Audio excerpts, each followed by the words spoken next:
Hi there, and welcome to the Skylight Books author reading series. If you'd like to learn more about us and our many upcoming author events, please visit skylightbooks.com, where you can browse our inventory, buy books, and join our Friends with Benefits Club. You can also follow us on Twitter, Tumblr, and Facebook. To speak to a real live bookseller like me, please call 323-660-1175. Thanks for your support, and enjoy. Thank you, everyone, so much for being here. I'm really so happy to be part of the creative community here in LA. I've only lived here for 2 years, but I feel really excited to continue to be a part of this, and I feel really supported by all of you, so thank you so much. So if you're not familiar with our book, I'll just give you a little synopsis. When I was 23 years old, I was visiting home and staying with my parents, and I couldn't fall asleep one night, and I was just laying awake, just imagining my parents dying, as you do, just imagining their death in slow detail. And then this was different from other ruminations on mortality because I kind of forced myself to think beyond the moment of their death into the days and years after, and it occurred to me that I was going to continue living, and my mom, who I'm especially close to, wouldn't be there. And so I just thought the best thing I could do is just ask my mom to write me a book of instructions that would tell me exactly what to do when she's gone, so that I wouldn't have to live quite as much without her. So the next morning I proposed the idea, and she immediately laughed and liked it, and she was like, yeah, I know exactly what I tell you to do first. You just pour yourself a stiff glass of whiskey and make some fajitas. And that was kind of the extent of the book. For a few years I would visit home, and I would bug her like, hey Mom, you're gonna get hit by a bus one of these days, and I'm not gonna have that book, and like, what's the deal? And eventually she came out to New York to visit me, and I took advantage of her being corralled on vacation with me to start really writing it together. And through that process we ended up seeing the book as something that wouldn't necessarily just be for us, but would be for a wider audience. So it's been a long journey to get here, but now the book exists. And what I just wanted to do here today before we talk about the book is to just give you a little background on our relationship and kind of our I think this is my dog wanting to be close to me. Do you want to sit on that stool or something? Didn't really anticipate that. She was like crawling on the ground on her belly.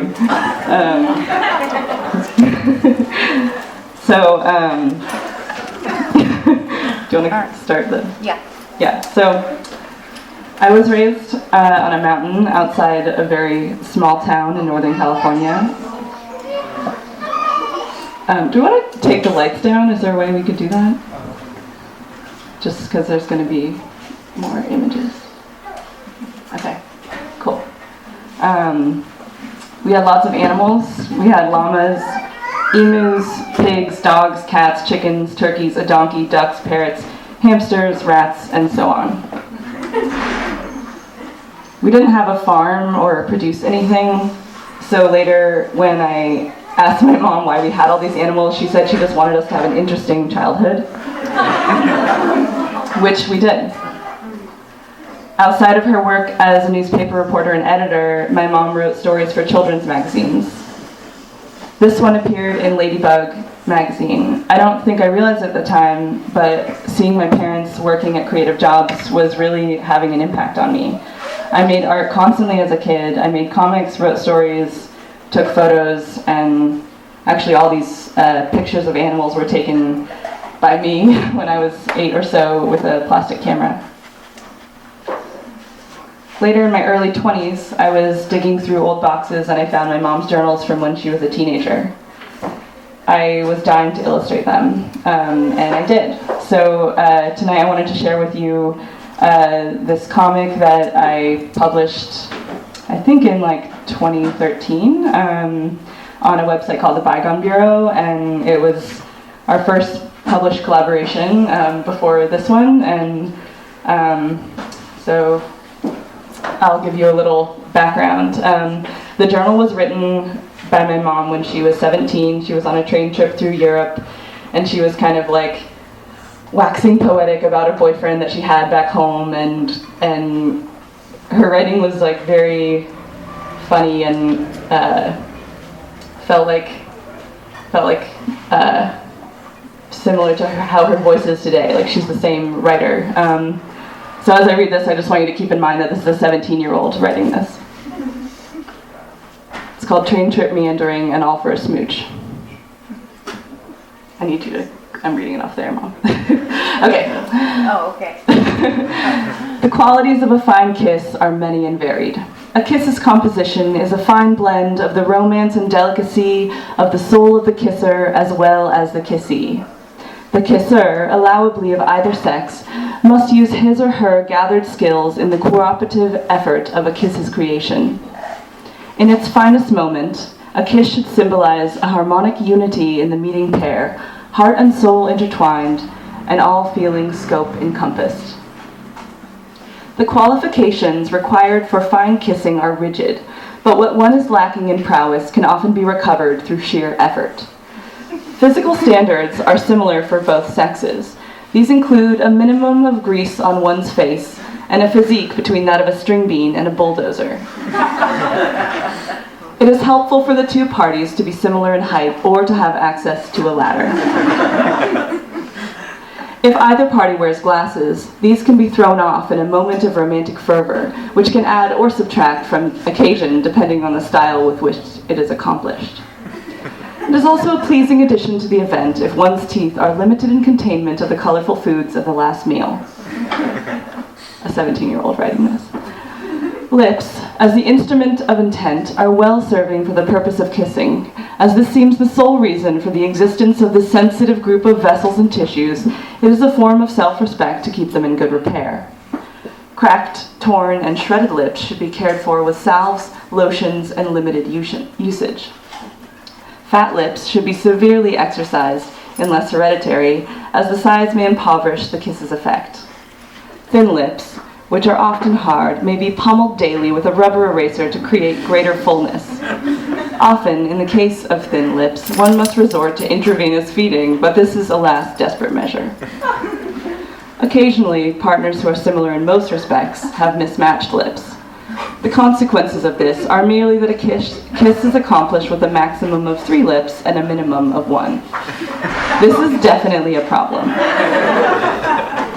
To correct the mismatch, the larger lips must be guided, although never with whalebone, as this may disrupt the lips' contour to some degree. For the smaller lips, it's a helpful hint to stuff wads of cotton between the gum and the lips to increase stature. These details must be planned sometime in the advance of the kiss so as not to ebb the flowing tide of a romantic evening.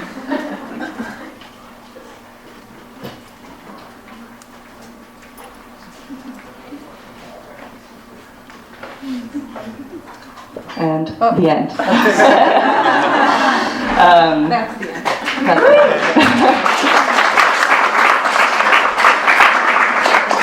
So it was really fun to illustrate my mom's writing from back then, because it felt like we were collaborating through time. Like, I was hanging out with her 17-year-old self, and that maybe if we met randomly, not mom and daughter, we actually would be friends. And I know that that's kind of rare to feel that way about your mom.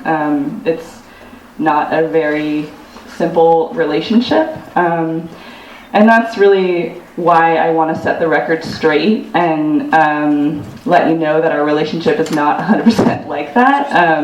I've gotten a lot of people who have been saying, like, oh, I wish like I had a relationship like you have with your mom. And I just want to clarify that we have our issues. This is a photo of me on our flight to New York for the first part of our book tour. I was throwing a tantrum after we missed our connecting flight because my mom was taking a picture of her Einstein bagel to text to my brothers. I was so frustrated that I didn't want to move, and my mom was just like, it was not our destiny to be on that flight, and that just made me so mad. So yeah, the truth is mother-daughter relationships are intense. You love each other intensely and annoy each other intensely, and that dynamic continues long after the kid is grown up. And so to conclude this evening and to kind of balance the scales, I wanted to share some tweets. I found this batch of tweets by searching my entire Twitter history for the phrase "my mom," and I found that I had tweeted over 50 times from when I was in college to present day, and I think together they illustrate our dynamic pretty accurately. So this is just a selection of those tweets. I have a great chicken picture I want to send you, actually. My mom, under her breath. My mom's habit of accidentally giving away my favorite clothes is starting to feel eerily personal. Haha, my mom told me she read my blog and she was proud because I'm like carrying the torch of her existential dread. Love my family. My mom is posting a lot about our chickens on Facebook. My mom cackles joyfully every time she finds an error in the newspaper. She is in tears over someone's use of the word linger. What is my mom ever looking at on her iPhone? One time I asked my mom if it would be wrong to date someone just for their comics collection, and she was like, no, I think that's fine. My mom just blew her donut cash on jelly beans. Goddamn irresponsible. I told my mom I wanted her to bake cookies while I draw comics in the kitchen, and now she is, and I am. That was a great day. My mom is telling me not to swear on Twitter. Fuck.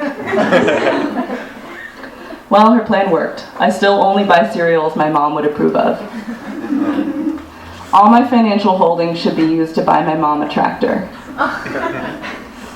I can't do my signature angsty melodramatic tweeting anymore because my mom discovered my accounts and keeps calling me like, are you okay? I don't like talking bad about people, but if I do have something bad to say, I say it to my mom. She has the best empathetic ugh. Me and my mom are gonna work the land. She keeps saying work the land. Texting with my mom. I don't have the heart to tell her. And I don't know if you can see, but I text her a poop emoji, and she says, is that a Hershey? And I said, yeah. And she said, new to Chocomoticons. So innocent and pure. Things I inherited from my mom. Butt, eyes, habit of buying domain names with grandiose plans for them and then forgetting about them. My mom won't text me back. My mom keeps trying to get me to sign up for health insurance, and I'm like, whatever, Mom, I'm 22, I'm invincible. Then I remember I'm 24. Midway through a thought about how material things won't bring happiness, my mom stopped and said, actually, my vacuum makes me pretty happy. My mom bought me markers at Rite Aid. 2016. Watching a movie with my mom, texting every 2 seconds, quietly laughing at stuff I refuse to tell her about. We're both having a great time. I'm gonna Uber to my root canal, I guess. I wish my mom was here to drive me.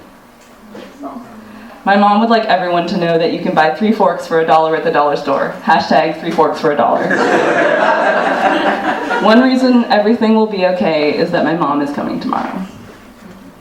And that tweet was actually sent right before my mom came to New York, right before we started to write this book. So it's a full circle. Thank you.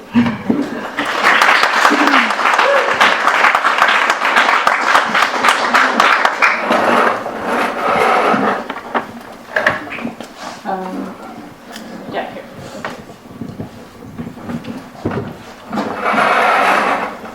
All right. Now we're all just going to talk. I think the idea is that I'll ask some questions and then you all can ask some questions also. So we'll just have a conversation. All right. I read this book and in one sitting, of course. I think that's kind of what you do. You open it and I just want to know all the things that your mom would tell you. But it's funny, just even having this experience of seeing that, your voice from when you were 17 and then illustrated by you, I kept thinking about that idea of what we pass down to each other, because that's what this book is. It's, a collection of something to pass down to your child and then to another child and to another person. But it's clear that there are all these things that are kind of built into our beings that are passed down from our parents anyway, like even just your voice as a 17-year-old, and thinking about how that had already affected Hallie, and like without even knowing it, like just who you are as a person.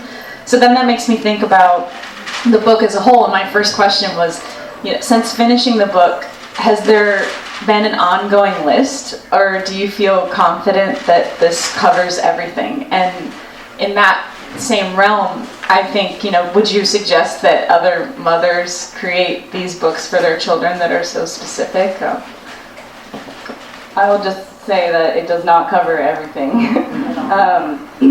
From the moment we finished the book, we had to kind of lock down the text, and immediately there kept being, like, every time I would call my mom, there would be more stuff. They're like, oh, we need to cover that. Including, like, when I called her after everything was submitted, and I was like, I don't feel any better. I still feel scared that you're going to die.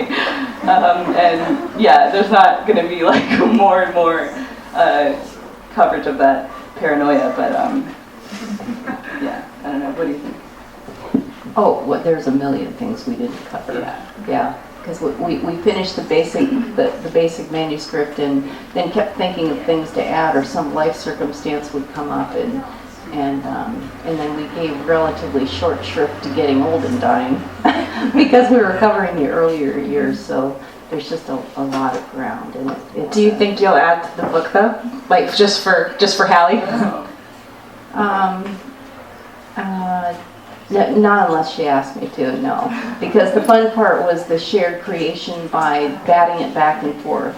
Because it's hard if you're forced to say what your life philosophy is, or what you want your kids to really know, and hone it down. There's a lot of editing involved, because in what you want to pass on to your kids, in terms of getting it down to what's really you think is true. And when we got this done, we did think it was true to what I would say. And I have two sons, Hallie has two brothers, and it's equally for them. And I think, but the universal nature of it is that I think a lot of people, particularly when they get deep into old age, they often, if their parents didn't share something with them, they're looking back on that and wishing that they had passed something on. They wish they had or if they have a letter, they treasure it so that they have that voice of the parent, because my smart alecky voice is now officially preserved. Yeah. But there might be, warmer voices that yeah, and that's a treasure that later in life, when a lot of people you love have gone, that you can whether it's in writing or audio or video, it's a real treasure.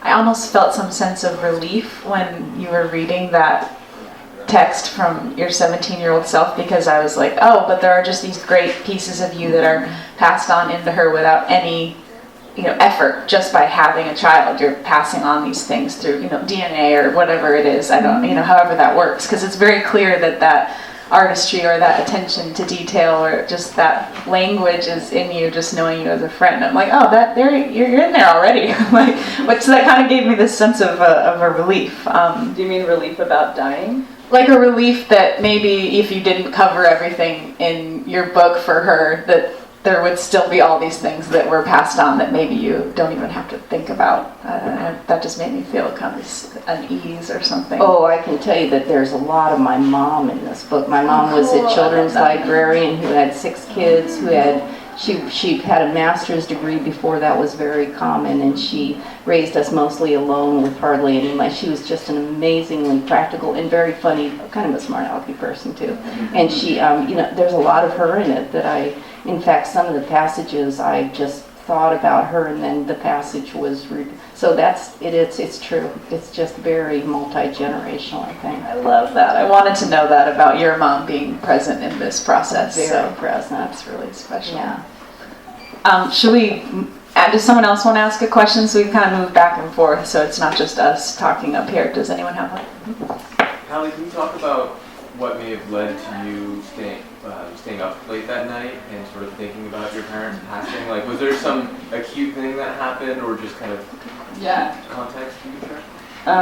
So Keith was asking if there's something that led to the moment of the genesis of the idea, and I don't think there was anything specific beyond that. I don't know if I was living at home or I was about to be in this stage between cities where I was moving back in with my parents, and I think probably a lot of us have been there in our generation.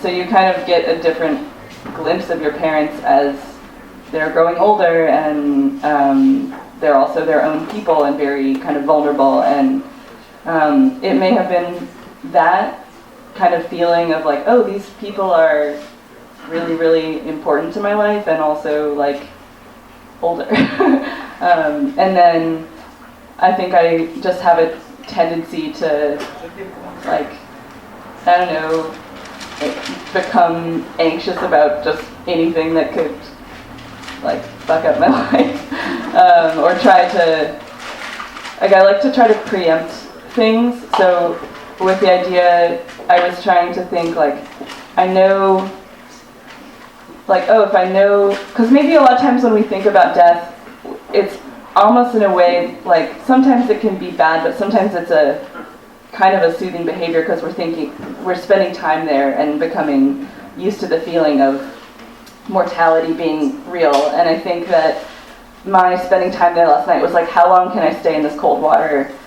And then I actually came out of the experience with the idea that, like, this is actually something that is not preventable, like everyone is gonna die, but it's something that if I know that it's gonna happen to me, I can make it less painful by taking this action. So yeah, That actually leads perfectly into my next question, which is for both of you, which is, have either of you ever had any premonitions about your death, or do you have a desired way you'd like to die, or a thought of, this would be the way I'd like to go out? And that kind of equally goes with how afraid are you to die?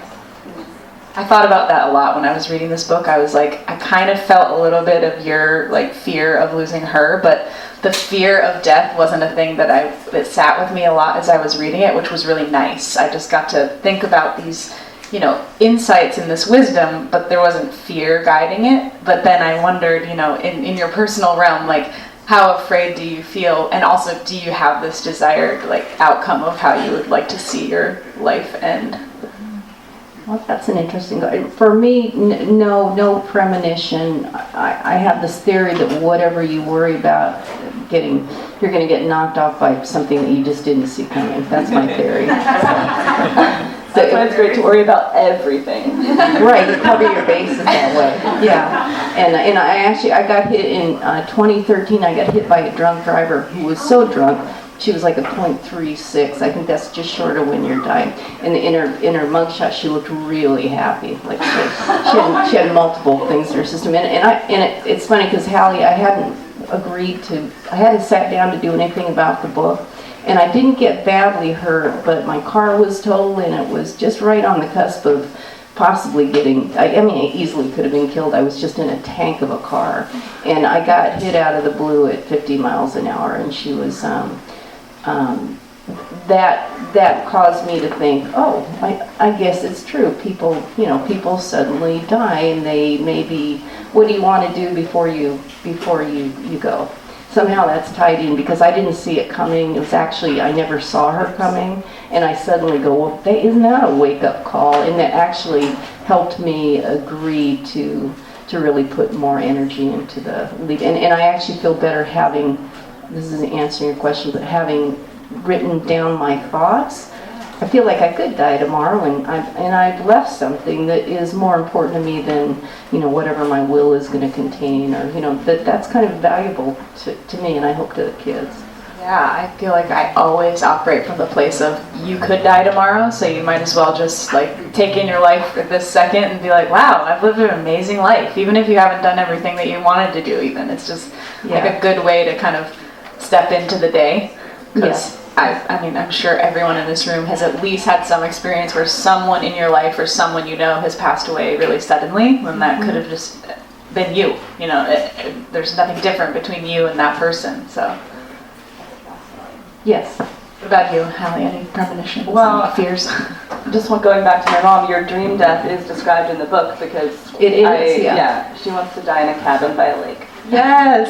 And it's a pink cabin in the book, Yeah, and Hallie had a canoe in the first version because I like to kayak, and even though I'd be perhaps in the cabin, or I could be in the kayak. But that's my dream Floating out. sequence. Yeah. And then she had to take the kayak out because it didn't fit with some of the text, so I've lost my kayak. My dream death. Because you'll be too old. You'll just want to only be inside. Inside, in a nice recliner by the fireplace. Yeah. Covered in cats. Yeah. Yeah, exactly. Yeah, cats and dogs. Yeah. Yeah. I don't really have a dream death yet. I think I would like to have, and whether it's just in the form of like writing a book or writing letters or something, I know that in my ideal scenario I'd be able to like say something to the people that I love, and as long as like that was taken care of, I feel like I'd feel alright. Yeah. Okay, does anyone else want to ask a question now? Out there in the seat? The page where you talk about the first birthday afterwards and how it kind of breaks the whole mold, and it's like, honestly, this is going to be tough for me. Felt like a very profound, pivotal moment in the book. Was there anything that, from either of you exchanging, was like surprising, hearing from the other person, or like informed the direction of the book in a way that you didn't think it would?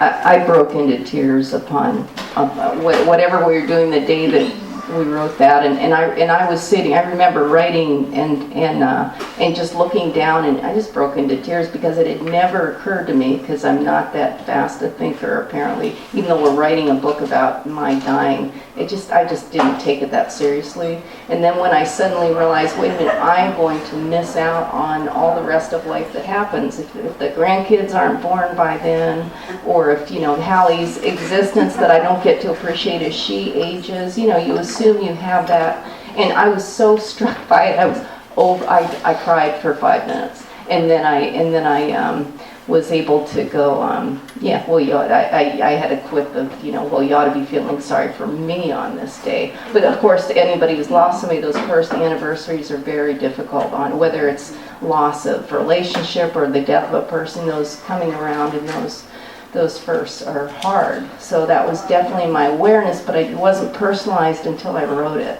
And then it just hit me like a ton of bricks. Yeah, I think writing this like multi-generational book has been interesting because where I was operating from was like imagining all of these things that were kind of a what if scenario. Like, I haven't lost a parent. This is all for me an imaginary exercise, and for my mom, she has lost her mom, and I think that the like generational kind of flow of these are things that happen to everyone. So for you to be able to identify what that moment would even mean for me and for you, I feel like was really emotional. Because I didn't know really that the first birthday would be hard, but I don't know, my mom has experience with that, and I think that was the only page that when we wrote it, we both were really like kind of shaken up, but it was good. Shaken up in a good way. Yeah, I cried at that part a lot. That was the part where I kind of lost it and had to close the book for a second and then open it back up.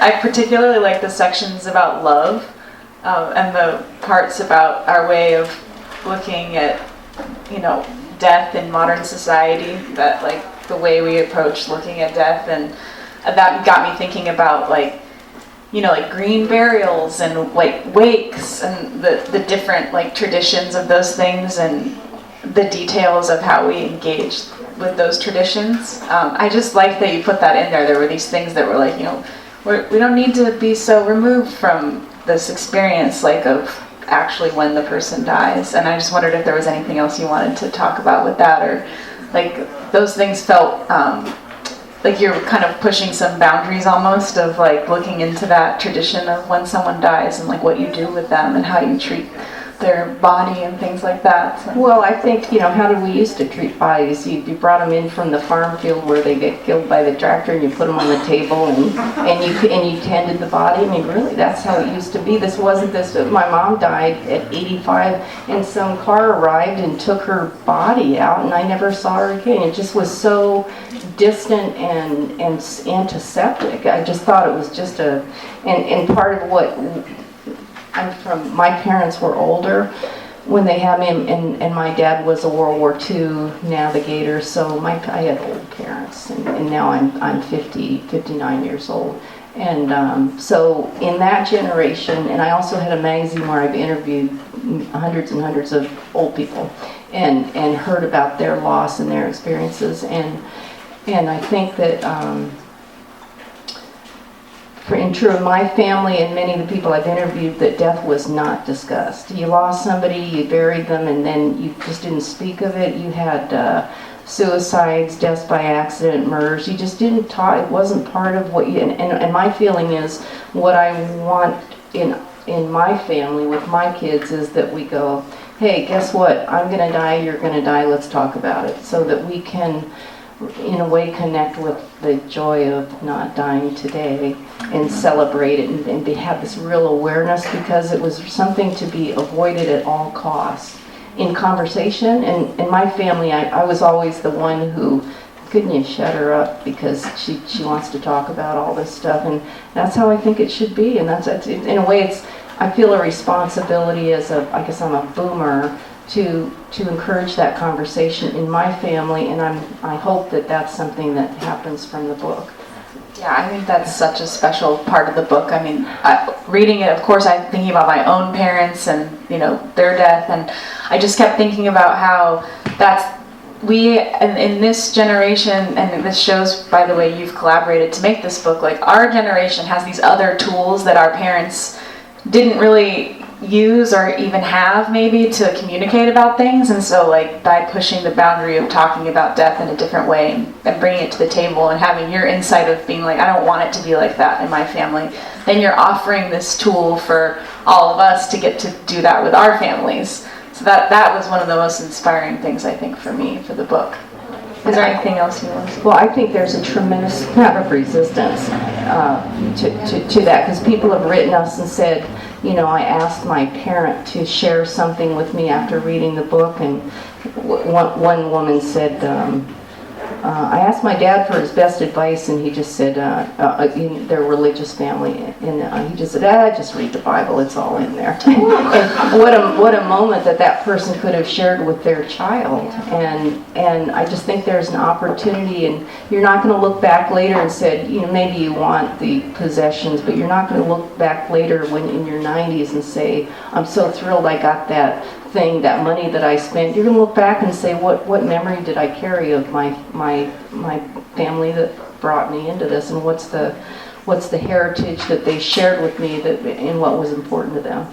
So I think that's something that it's very important to me, and we Hallie and I come up with some questions because we had a thought that stemming from the book might be a workshop idea where adults that may not have great relationships with their parents, in order to break through some of the resistance to some of the questions and sharing of information. Or just normal relationships. I think that it's like so sometimes very it's common. It's hard to hey Dad, you want to talk about your death? Let's talk about your death today. Like, what's their first thought going to be? And so we've come up with some questions that are just kind of in a form of a bookmark you can carry with a book, and it's meant to start a conversation, and which sometimes is there may be great resistance to, or in other times it may be a parent welcomes the opportunity to be able to show interest. Hallie, I think, is unusual at this age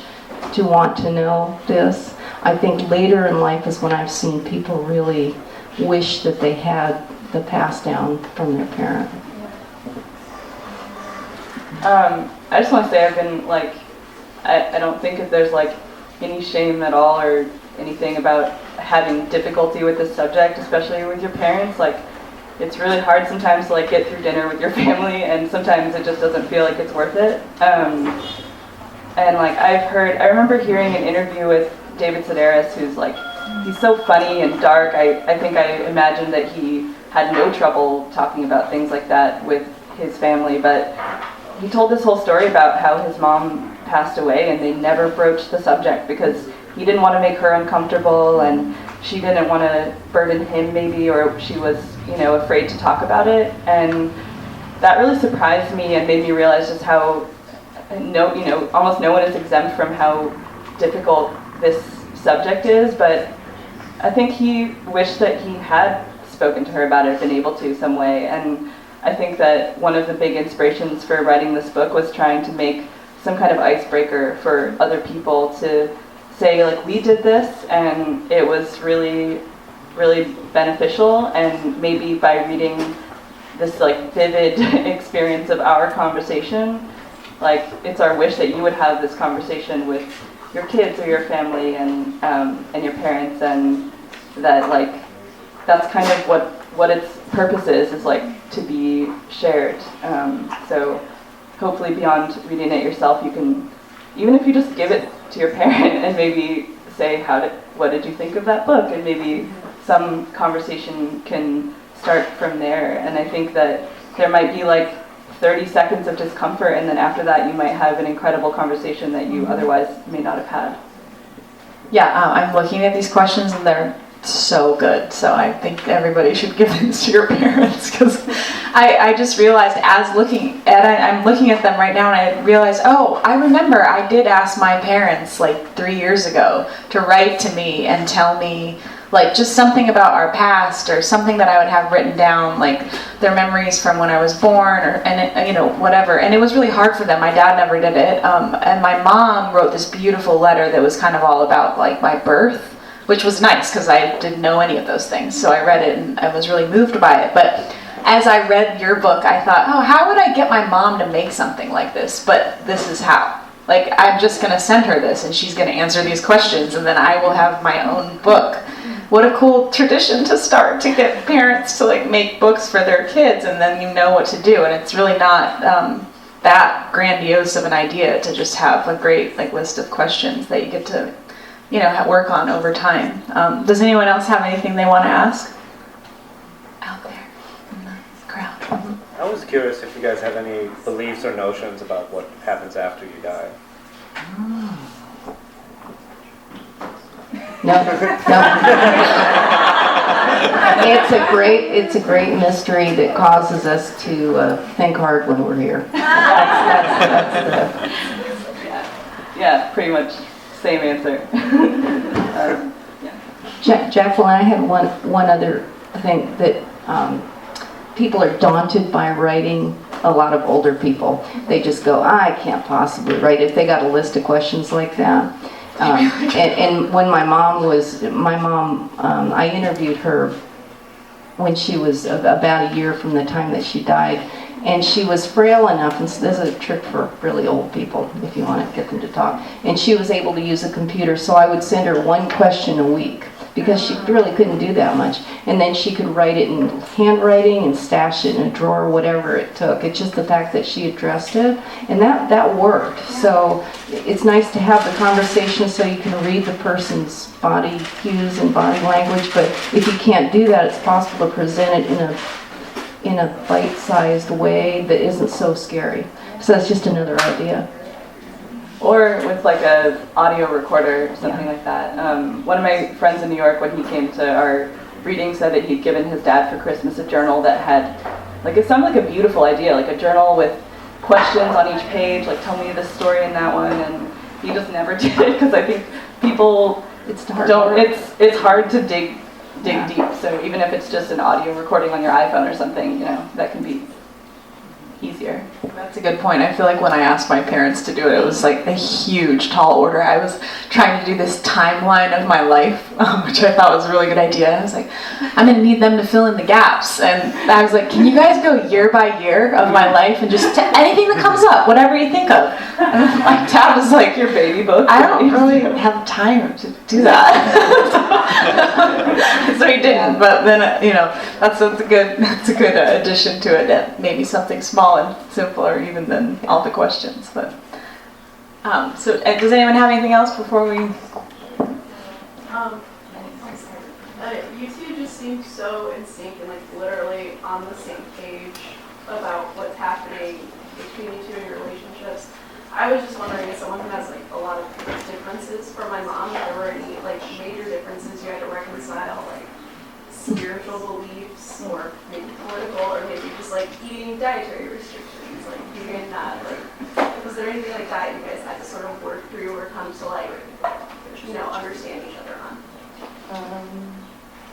Well, one thing that I think we both noticed once we started writing the book, and this isn't like a belief thing, it's just a way that we think. Like, I've been working as an illustrator and cartoonist for like 8 years, and I kind of think in graphic stories, and the way that I write is really melded with image. And my mom is a journalist, and words are everything. And so when we were collaborating,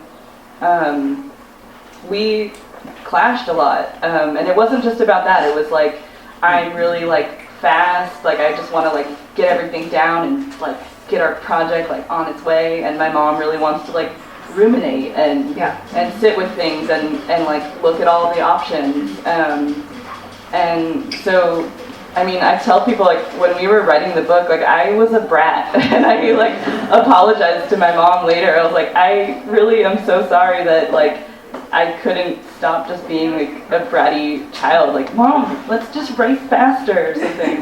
And she was like, no, it's okay. I had a mom once, like, she was understanding, but, yeah, I mean, I'm not proud of that. Well, also part of it is I didn't understand, honestly, it was for quite a while that it was going to be a graphic memoir, I guess is what you call it. I didn't get that. I thought it'd be a lot of words with a few little illustrations. And so Hallie kept in, we'd write something and then we'd sit together to edit it, and she'd go, I don't need this and this and this, and that's all crap. One sentence was left. It's like, golly, leave me some words. And I just didn't understand where she was going. And then at some point when she started sketching and I continued to work on the writing, it appeared that it was going to be a graphic memoir, and unbeknownst to me, a lot of space devoted to illustration.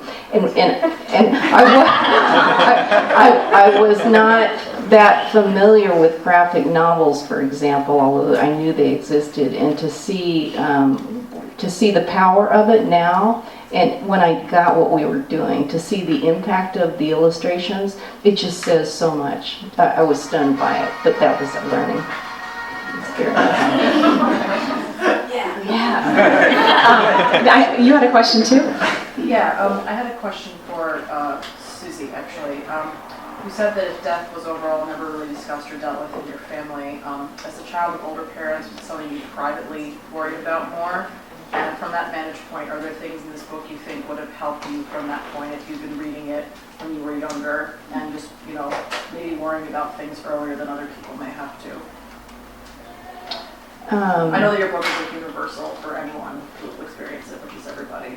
So the core question is about, did I fret about this with my parents? Because you said you're the child of older parents. Right. So, And does this book have you?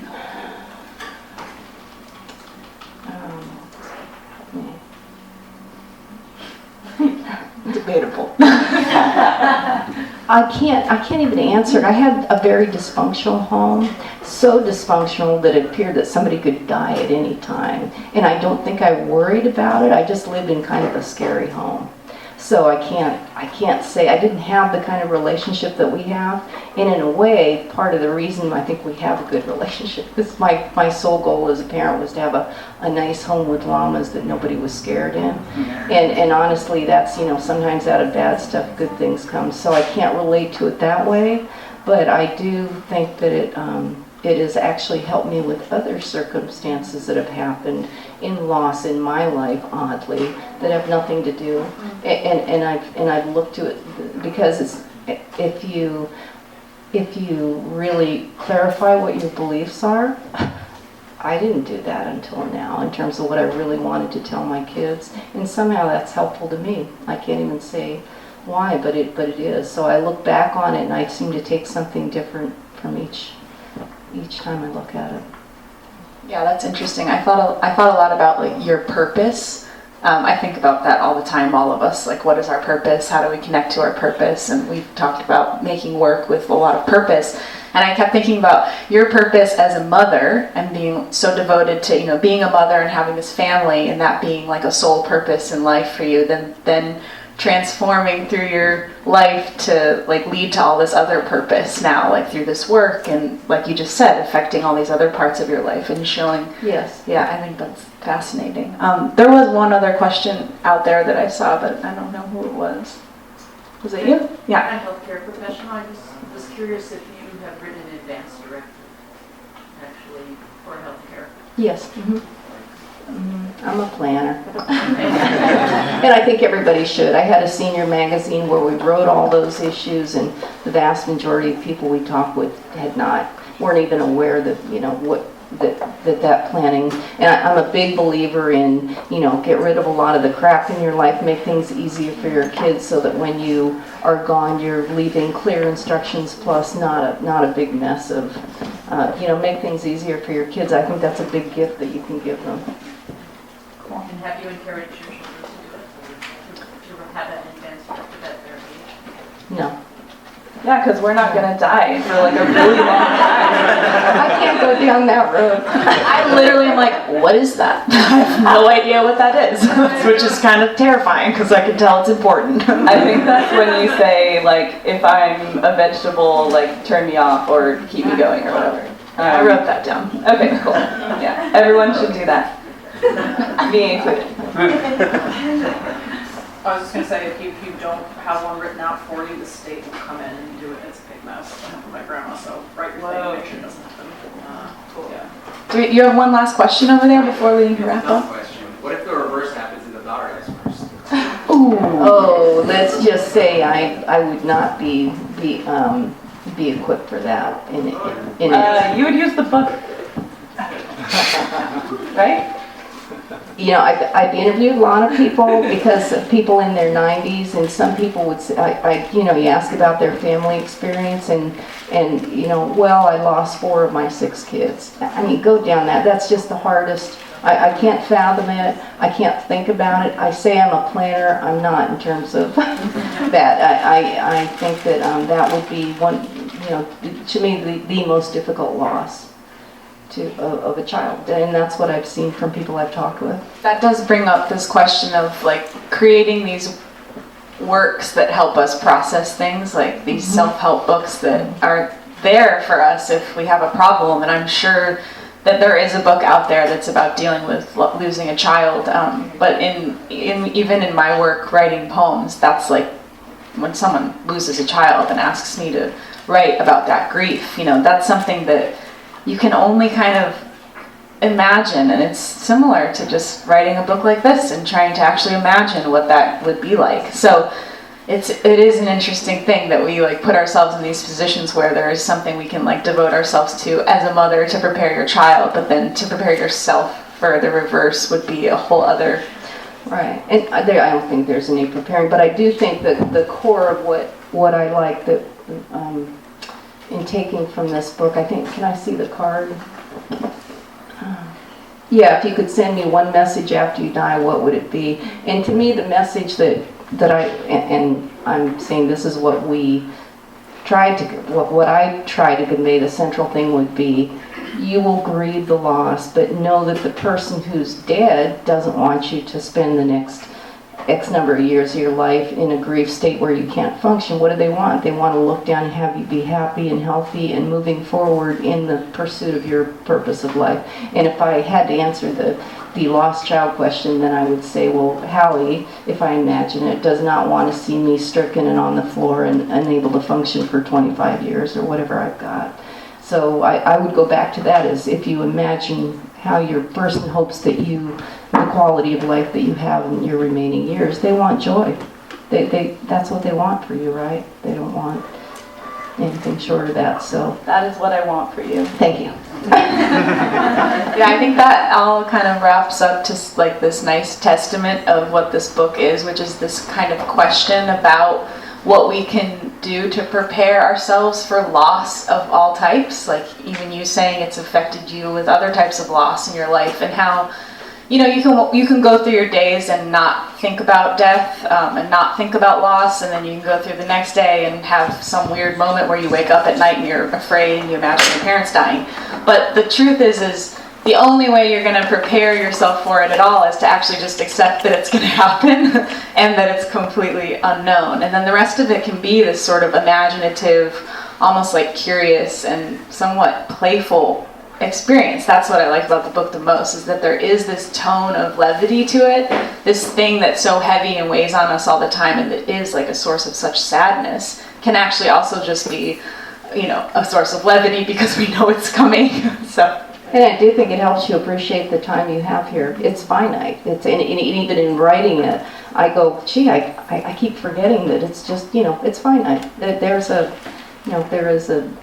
relatively short amount of time, and I think that even people's passing helps you understand that and appreciate the fact that we should make the best use of our time. Well, thank you both for getting us to all think about that. And just one final note about the cards that you passed out. They're contain about like 8 questions that you can answer for your kids if you have kids, ask your parents, or just talk about with friends. I think that they're a good starting place, and so I hope that's helpful for you. Right. Thanks everybody.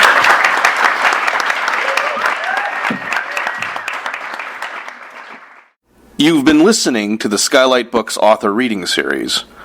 Don't forget, you can listen to this and all of our other great podcasts at skylightbooks.com.